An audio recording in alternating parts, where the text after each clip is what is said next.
Assalomu alaykum qadrli kuzatuvchilarimiz. Yusufxon Ikromov YouTube kanaliga xush kelibsiz.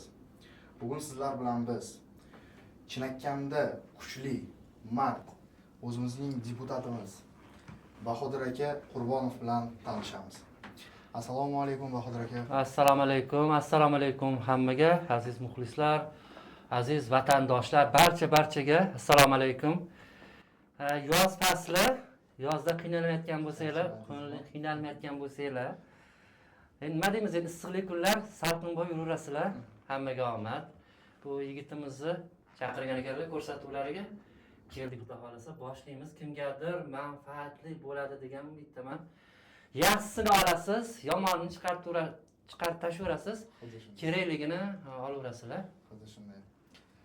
Unda boshlaymiz Bahodir aka. O'zingiz haqingizda qisqacha gapirib bersangiz. Qayerda tug'ilgansiz? Hayotingiz qaysi yurtlarimizda boshlangan? Ushbu video rolikimiz bizning xalqimizga manfaatli bo'ladi degan umiddamiz. Xudo xolasa avvalambor men Qurbonov Bahodirman. 1984-yil Toshkent shahrida tug'ilganman. Ziyolilar oilasida. Uzozlar internatini bitirganmiz. Milliy tiklanish demokratik partiyasi a'zosimiz. Nogironlar assotsiatsiyasi a'zosiman. Ijtimoiy himoya milliy agentligi jamoatchilik kengashi a'zosiman. Deputatman. Nogironlar huquqini himoya qilamiz, xudo xolasa. Qo'ldan kelgancha shu. Qisqacha shu. Sizni jamoatchilik faoliyatiga olib kirgan burilish nuqtasi nimada, Bahodir aka? Jamoatchilikka, umuman jamiyatga bilmadim, balkim nafimiz tegayotgandi, balkim zararimiz. Uni endi aholi, muxlislarimiz baho beradi unga.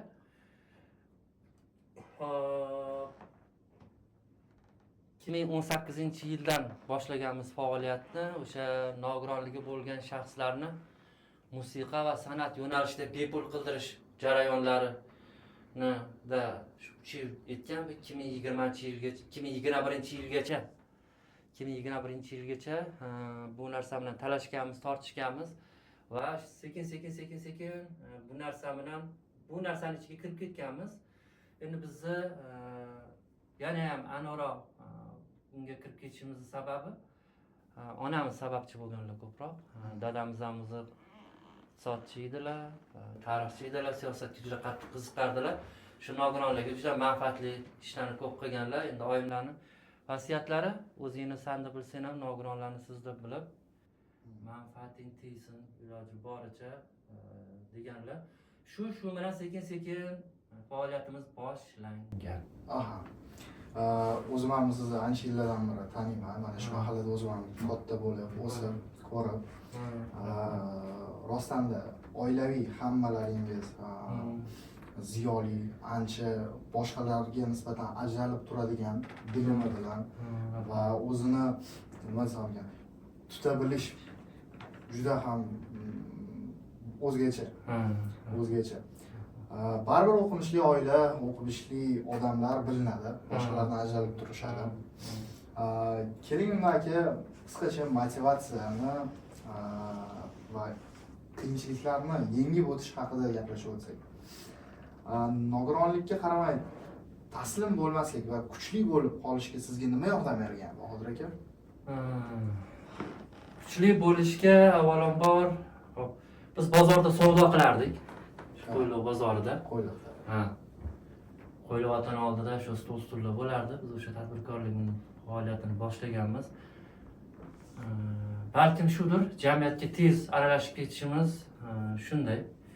Endi motivatsiya berish aholiga, umuman hammaga, yurtdoshlarimizga, barchaga avvalambor o'zingni sev, o'zgani qo'y degan narsani unutishingizni men xohlagan bo'lardim. Birinchi navbatda individualizm.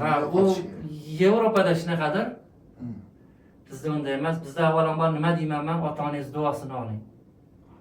Ota-onangizning xizmatini qiling, yaxshi o'qing.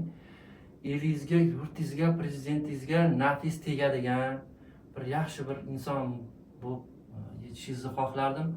Motivatsiya nima yana? Motivatsiya fikr qiling, ko'proq kitob o'qing.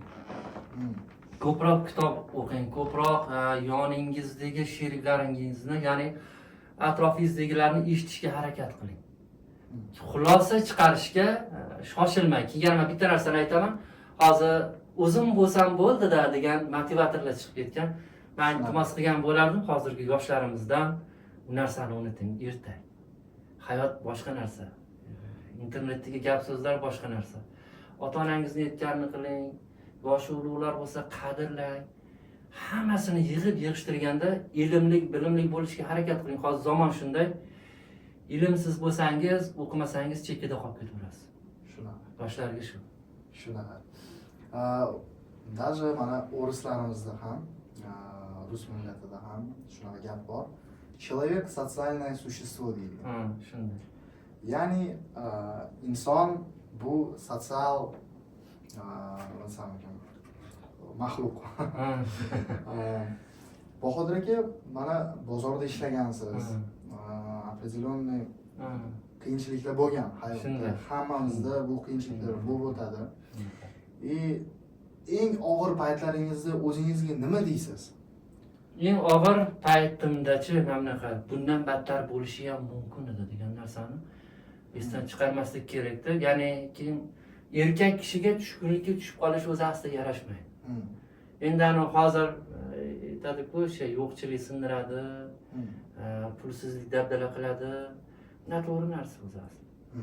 Chunki ilgarilari ham misol uchun o'sha olimlarimiz, yetuk insonlarimiz ham ko'pchiligi boy bo'lmagan. O'sha hozir biz ishoning, o'sha ilgarigi podshohlar yemayotgan ovqatlarni biz yeyapmiz-da va shu turdagi.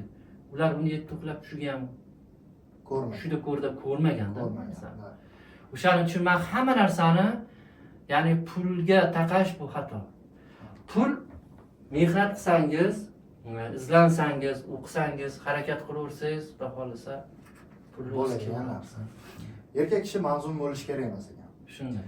Va o'qib, ishlab, bir narsaga harakat qilsa, bir narsaga erishar ekan. Hozir zamon rivojlandi-da, men ishlang deganda bozorga chiqarib torting demayapman. Shunaqa. Tadbirkorlik bor, onlayn tadbirkorlik bor. Mana hozir biz xohlaymizmi, xohlamaymizmi, ayniqsa sovet ruhida yashayotgan insonlarimiz, blogerlik nima endi deydiganlarni diqqatiga aytaman. Blogerlik keldi, bu yangi soha. Ya'niki biz hozir buni tan olishimiz kerak. Chunki zamon talabi. Ertaga necha yillardan keyin yana bitta soha kirib keladi. Unda biz aytamizmi, o'shaning uchun yutqizganiga boriga shukr, har bitta sohani mukammal bo'lgan ma'qul. Orolmirzo Safarov borlar, O'zbekiston xalq hofizi. Doim bitta narsani aytadilarki, ko'ngli yarim demang meni odamlar, bilingki Timur ham nogiron o'tgan. Kim qabr boshiga qo'l bilan borgan, qo'lmi yo oyoqmi, til bilan borgan. Ko'ngli yarim demang meni odamlar deydi. Mana shu gaplarni o'zi sizlarga o'zi motivatsiya bo'lish kerak. Bu nafaqat bu nogironni ko'rib fikr qiling demayman men. Oddiy insonni ham ko'raverib, hayotda fikr qiling, tafakkur qiling. Hayotga mehr qo'yaveringlar. Men yana aytaman, yetishdan charchamayman. Ilm olishdan, bilim olishdan hech qachon charchamang. Shunday. Mana Bahodir aka, hayotimizda hammani shunaqa odamlar bo'ladi, atrofida, yon atrofida.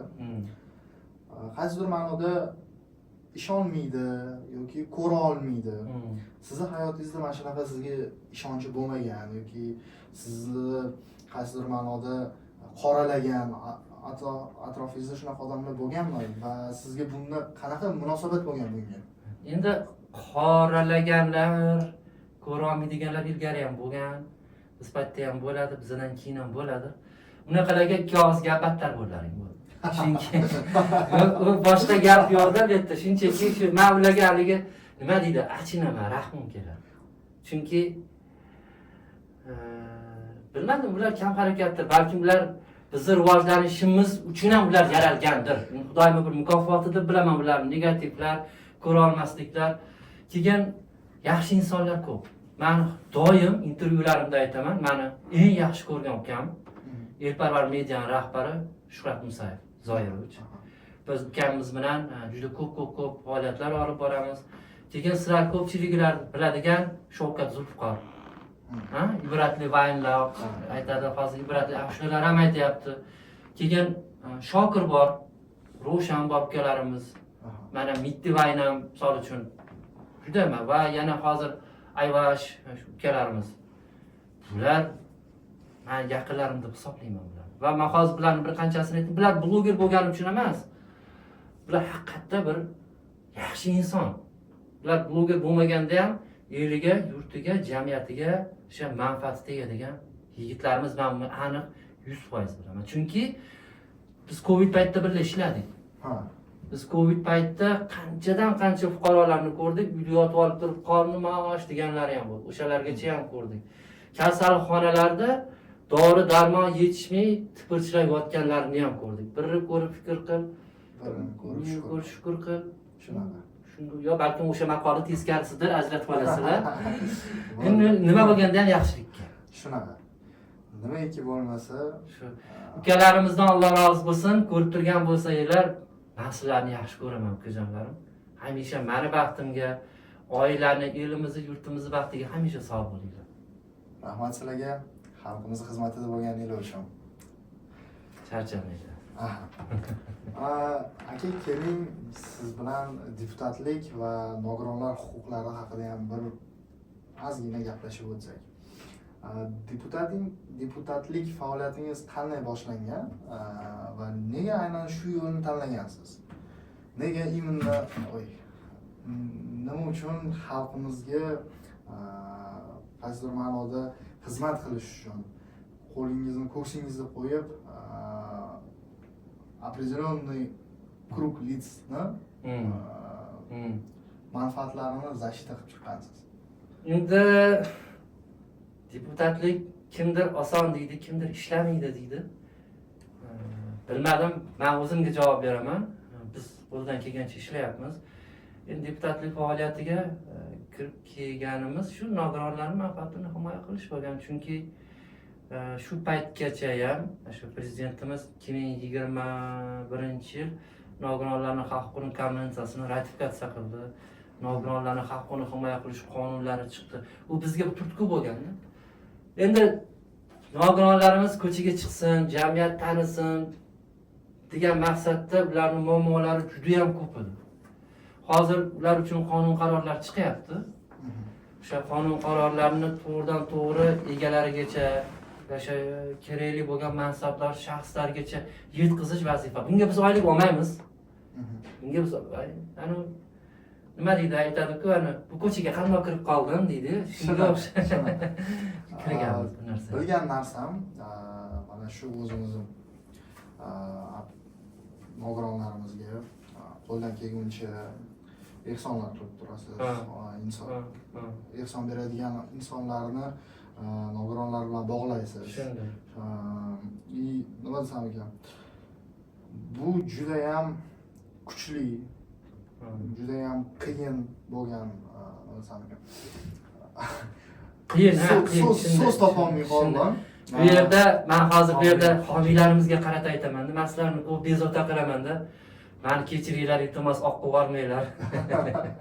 Chunki men o'zim uchun so'ramayman-da, buni biz o'sha ya'niki nogiron bo'lganda ham haqiqatda ishlolmaydigan muhtoj insonlar, muhtojlarga qilamiz. Chunki nogironlar ham hozir ko'pchilik ishli bo'lyapti. Shunaqa. O'zini aravasini o'zini tortadigan darajasi bor. Keyin men ba'zi bir chetda aytib o'tay, ko'p fuqarolar murojaat qiladi. Akalar, opalar, singillar, ko'pchiligingizga yordam bera olmayotgan bo'lsam, iltimos qarg'amang. Chunki ko'p ko'raman, bular o'zi kibr, bular ehsonni yeydi, bular bu deydi. Ani aytadi-ku, bo'l gaplar. ana daraxtga sakraydi, olmani ololmagandan keyin sassiq deydi-ku. Shunaqa. Shunga o'xshab tushuningda, chunki bu bekorga emas-da, Xudoyim ham undan og'irrog'iga bizani, ya'ni bundan ham muhtojrog'iga ro'para qilayotgandir. Uni men ham bilmayman. Bu yerda hozir ayta olmasam bo'lmaydi-da, chunki bizga ommaviy respublikadan chiqishadi. Hammangizga yordam qila olmasdirman, lekin qo'limizdan kelgancha yuqoridagi aytgan blogerlarimiz, bitta emasman, shu yuqoridagi yigitlarimiz bilan birlamiz. Men ham sizlarga o'xshagan oddiy insonman-da. Men ham o'sha davlat ishida bekitdiyman 6-7 million oylikka ishlaydigan odamman. Hammangizga 100 so'mdan tarqatganimda ham hammangizga yetkiza olmayman. Buning uchun meni kechiringlar. Homiylarimizga ham kattakon rahmat. Shunchaki Shunaqa katta fuqarolarimizga endi bu har bir savobimizda ajri bor. Bahodir aka, sizdek insonlar ko'paysin. Jamiyatda nima desam ekan, nogironlar o'zini to'laqonli yaxshi his qilishi shart. Har qanaqa mana siz va boshqa siz bilan birgalikda ishlaydigan xodimlarimiz, blogerlarimiz davlat tarafidan juda ham ko'p возможностьlar berilyapti. Sharoitlar, imkoniyatlar berilyapti. Hozirgi kunga kelib turib 100% ayta olaman, что ancha muncha o'zgarishlar bor. Ancha o'zgarishlar bor. Shunga qo'shib aytmoqchiman, nogironlar uchun yana qanday tashabbuslarni ilgari suryapsiz Bahodir aka? Men nogironlar uchun mana hozir biz dori-darmonlarni iloji boricha ya'ni imtiyozlar berish, bu prezidentimiz tomonidan chiqarilgan qonun. Nogironlarni ko'proq ish bilan jalb qilish. Nogironlarga ish o'rinlarini shunday ko'paytirib berish. Shunday. Ben bir yerda bitta narsani aytib o'taydi, xohlasanglar reklama bo'lsin. Men bu yerda Click kompaniyasiga, MyGo'ga, keyin Elvis kompaniyasi, Artel va bir qator kompaniya rahbarlariga mana shu fursatdan foydalanib aytaman-da. Sizlarni boringlarga shukurda. Safiya Qandolat mahsulotlari. Opa, sizga kattakon rahmat rahbariga. Telefon qilsanglar berib turadi-da. Ha. Chunki qanchadan qancha ushbu kompaniyalar sizga yordam berishadi. Qanchadan qancha nogironlarni ishlaydi. Yandex kompaniyasi sizlarga ham kattakon rahmat. Молодцы. Chunki bu yerda prezidentimizni qarorlari borda, har bitta davlat tashkilotlarida nogironligi bo'lgan shaxslarning 3% aniq ishli bo'lish kerak-da. Men davlat tashkilotlariga iltimos qilgan bo'lardim. Iltimos, nogironlarni ishga olinglar. Ular aqli zaif emas, ular nogiron. Oyoq ishlamasa qo'l ishlaydi, qo'l ishlamasa oyoq ishlaydi. Eng asosiysi kallasi ishlaydi. Ular ham kompyuterda o'tira oladi, ular ham siz berayotgan ishlarni bajara oladi. Sizlar oling, ko'ring, sinab ko'ring. Xudo xolasa nogironlarimiz ham trend darajasigacha chiqyapti. Men harakatdaman, bittaman emas, menga o'xshaganlarimiz bor. Nogironlar assotsiatsiyasining raisi bor, Oybek Isoqov.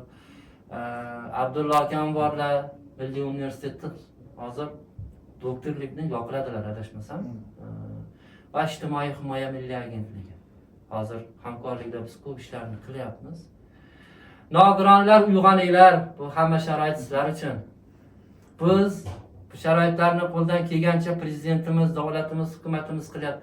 Sizlar uxlayotsalar yotaverasizlar, uyg'oninglar. Mana shu gapingizga qo'shila olaman. Yaponiyada nogironlar uchun juda ham ko'p возможностьlar bor. Masalan, yotib qolgan nogironlar ofitsiantlar bo'lib ishla olar ekan. O'sha robotlari bor ekan. Robotlari bilan shu og'ziga tiqib qo'ygan pult. O'sha pult bilan zakaz olib, shef-povurga olib borib, xudo xolasa bu narsalar ham o'zimizga keladi. Bizni nogironlarimiz ham kosmikka uchadi, xudo xolasa. Men ishonaman bu narsa. Bu narsa bo'ladi. Bunga mamlakatda qarzki qo'ldan chiqadi. Men ana kuni televideniyada ham aytdim. Mehnat bandligi opa meni ko'rib turgan bo'lsangiz xafa bo'lmang. Biz muammolarni aytdik-da. O'sha kuni menimcha sal arazlab qoldingiz mendan. Menimcha yana bilmayman. Biz muammolarni aytdik. Endi yechimini sizlardan kutamiz, to'g'risi. Jamiyatda nogironlar o'zini to'laqonli fuqaro sifatida his qilishi uchun nimalar o'zgarishi kerak deb o'ylaysiz, Bahodir aka? Jamiyatimiz avvalambor. Jamiyatni o'zi. Ha. Struktura o'zgaryapti chunki. Struktura kundan kunga tendensiya o'zgaryapti. Masalan, oddiy misol qilib ayta olaman, 3 yil oldin mobilograf yoki marketolog degan narsalar yo'q edi. Bo'lgan bo'lsa ham ommaviy odamlar talpinmasdi bu narsaga. Endi aytyapman-ku, bu o'sha sovet davrida yashab, ham bu sohami telefonni ketidan yugurib, mana shu telefonni ketidan yurganlar bor-ku, ishoning, sizni 100 yillik pensiyangizni bir oyda topib qo'yadi. Shunaqa. O'shancha to'g'ri qabul qilinglar buni. Ben jamiyat nima uchun o'zgarish kerak deganim, nogironni ko'rganda, "Yo'q o'g'lim, yo'q. Ko'rding-a? Sana bo'lmasa men shuni chaqiraman kechasi. Uxlamasang." Demanglar-da. Qo'rqitmaslik kerak. Chunki nogironlik bu yuqumli kasallik emas, Alloh tarafdan berilgan sinov. Ular uni mas'uliyatidan o'tayapti. Shunaqa. Shunday. Shunaqa. Bu yerda nogironlarga ham gapim. Sizlar ham ko'chaga chiqinglar. Aravacha kerak bo'lsa marhamat murojaat qiling. Protez vositalari kerak bo'lsa marhamat murojaat qiling. Biz sizga yordam beraylik. Hech bo'lmasa mahallangizga aylaning. Mahallangiz tanisin, aksariyatingiz sizni mahalladagilar ham bilmaydi. Sizlarga yoqadimi misol uchun faqat hayitda 8-martda, yangi yilda yo qaysi bayramlarda 4 tasiga olib turib, bunaqa qilib biz sizga sovg'a olib keldik deyish sizga yoqadimi? Menga yoqmaydi misol uchun. Men eksponat emasman-da. Shuning uchun men sizlarga iltimos qilgan bo'lardim. Qiyinchilik, yetishmovchilik, kamchiliklar bundan oldin ham bo'lgan. Biz paytda ham bo'ladi. Bizdan keyin ham bo'ladi. Faqat davlatimizga hali ag'darib qo'yib, pensiyamiz kamda desak ham bo'lmaydi. O'shaning uchun iltimos nogironligi bo'lgan shaxslarni qaysi biringizdir ko'rasiz, buni qaysi biri eshitasiz, ko'chaga chiqaylik. Qiyinchiliklarni baravar yengaylik, kamchiliklarni, yetishmovchiliklarni hurmatli prezidentimizga nima qilaylik, baravar yetkazaylik. Prezidentimiz xudo xolasa ancha ko'maklashadi. Mana ko'chaga chiqishsan dedingiz.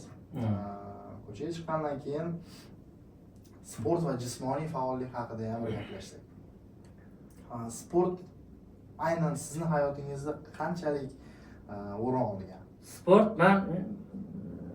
ben har kun ishdan kelgandan keyin kech payt Farg'ona yo'lida Shettar Risligacha peshkom borib kelaman. Buni bilganlar biladi. Misol uchun qanaqadir yengil bo'lasanda, shunaqa. Yurakka ham ancha foydasi ko'p. Juda ham katta foydasi bor. Yurishni yaxshi ko'raman. Bir o'zim yurishni juda ham qattiq yaxshi ko'raman, chunki men bir o'zim yurganimda fikrlayman-da, ko'raman, aylanaman. Iloj bo'lsa ertalablar yuguring. Yuguring. Iloj bo'lsa, keyin sharoitingizga qarab sport turlari bilan suzish, basketbol, voleybol bilasizlarmi? Shunaqa qon tomirini aylanishiga juda yordam berar ekan, ayniqsa futbol bilan ham sharoit boricha. Lekin men bitta narsani tavsiya qilaman, kech payt yuring, odat qiling shu narsani. 5 ming, 10 ming. Lekin mana shu gapingizga ham yana bir bora qo'shilaman. O'zim oilam bilan kechki payt soat 9 dan 10-11 gacha yuraman. 1 soat, 1,5 soat. Tinniq uxlaysiz. Shunaqa. Tinniq uxlaysiz va ertalab shunaqa kuch ko'pligidan o'zingizga o'rin topa olmaysiz. Shunday. Semirib yotish buqaga yarashadi, gap ochig'i. Shunaqa. Xafa bo'lmanglar, ba'zilar tegib ketmasin, ko'chaga chiqqanda, "Aka san nima dedi? Meni buqadi deymi?" demanglar. Kasalligi borlarga men tushunaman, lekin yeb yotish yaxshi emas. O'zingiz yoshligingizdan qaysi sport turlari bilan shug'ullanib kelgansiz? Men karatega borganman. Mahalladagi bolalar bilan panelli karate bo'lardi. Bu senga mumkin emas, ham borganman, qiziqqanman shu narsaga. Keyin ko'p yuraman, karatega ham borib, ko'rking suzishga ham borganman. Suzishni hali ham yaxshi ko'raman shu bassenda, iloji bo'lsa, chunki suzish odamni nima deydi, tanani ochilmagan tochkalarini ochadi-da. Shunaqa. Pishitadi. Shunday. Keyin men qaytarib aytaman, peshkom yurishga odatlaning. Ko'proq, Chunki men iloji bo'lsa, men o'zim ko'z ozlar internetida ham ishlayman-ku. Shu quloqqa naushnikni taqib olib kerak bo'lsa, skvergacha ham peshkom yurib qo'yganimni bilmay qolaman.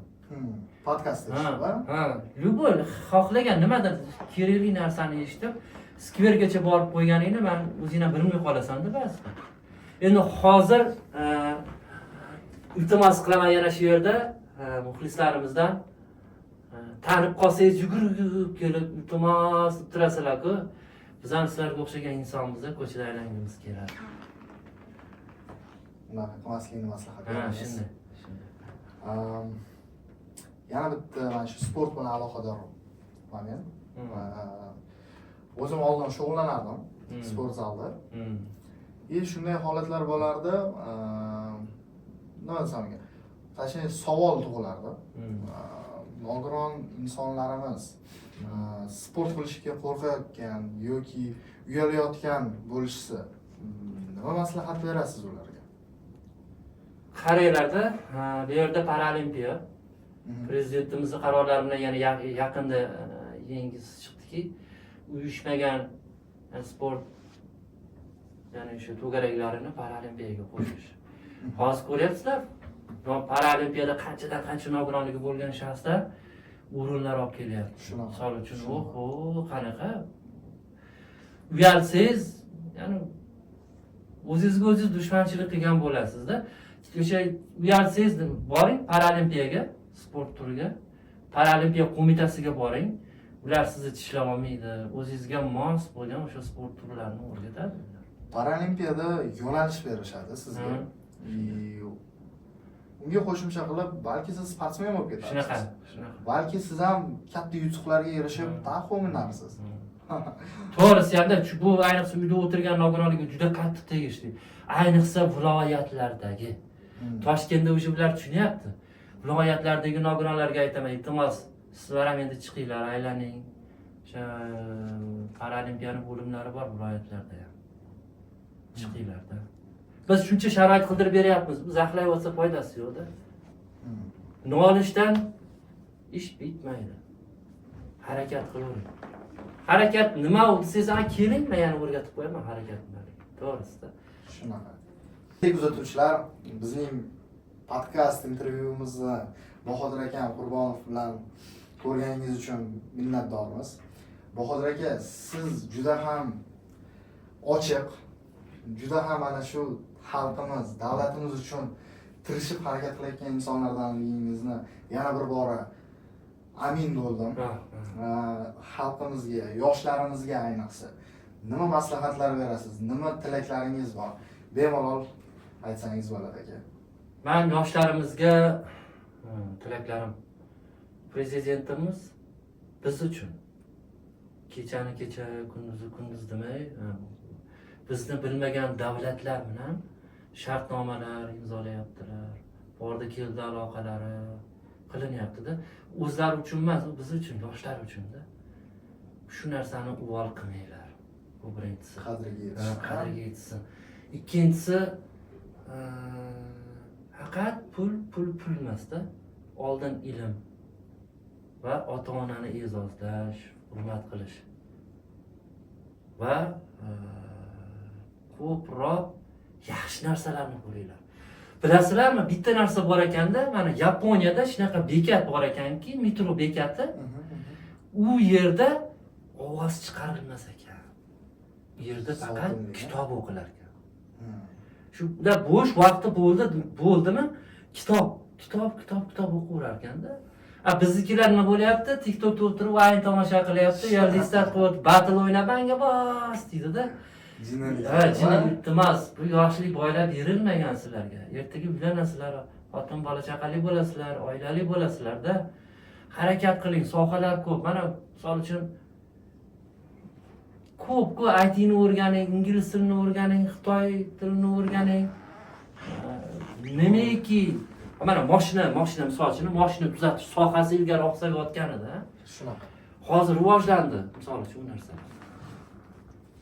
Men aytamanki, sayoq yurmang, bekor yurmang. Endi nima bilandir shug'ullaning. Meni maslahatim sizlarga shu. Yosh kattalarimizga qarata aytamanki, farzandingiz nima sohani yaxshi ko'rsa o'shanga bering. Yo'q, sen doktor bo'lasan demang, ertaga u qizni majburlab odam o'ldirib qo'ymasin u. Nimaga qiziqsa, qaysi kasbiga qarab bo'lsa, faoliyatini mayli u til o'rgana olmas, lekin hayotda hunarmandchilikni, misol uchun santexnika ham hozir rivojlanib qoldi hozir. Shunaqa. O'shaning uchun o'zini yaxshi ko'rgan, sevgan kasbiga beringlar. Ko'p gapirib olgan bo'lsam rozi bo'linglar, donishmandlik qilgan bo'lsam ham rozi bo'lasizlar. Chunki biz sizlarni yaxshi ko'ramiz. Charchamanglar, sog' bo'linglar. Rahmat. Bahodir aka sizga yana bir bora. Hmm. Qo'shimcha qilib ayta olaman, yoshlikda olingan bilim Toshga Toshga o'yilgan o'yilgan barobar. shunaqa. Shunaqa. Bahodir aka yana bir bora rahmat sizga. Rahmat. Yana keyingi vyupusklarimizda yana sizni Rahmat. kutib qolamiz. Men duo etaman shu, ya'ni 1 million, 2 million bo'lganda, xudo xolasa, esingizdami deyurish bizga nasib. Shunaqa. Ushbu videomiz sizga manfaatli bo'ldi degan umiddamiz. Yusufxon Ikromov kanaliga obuna bo'ling.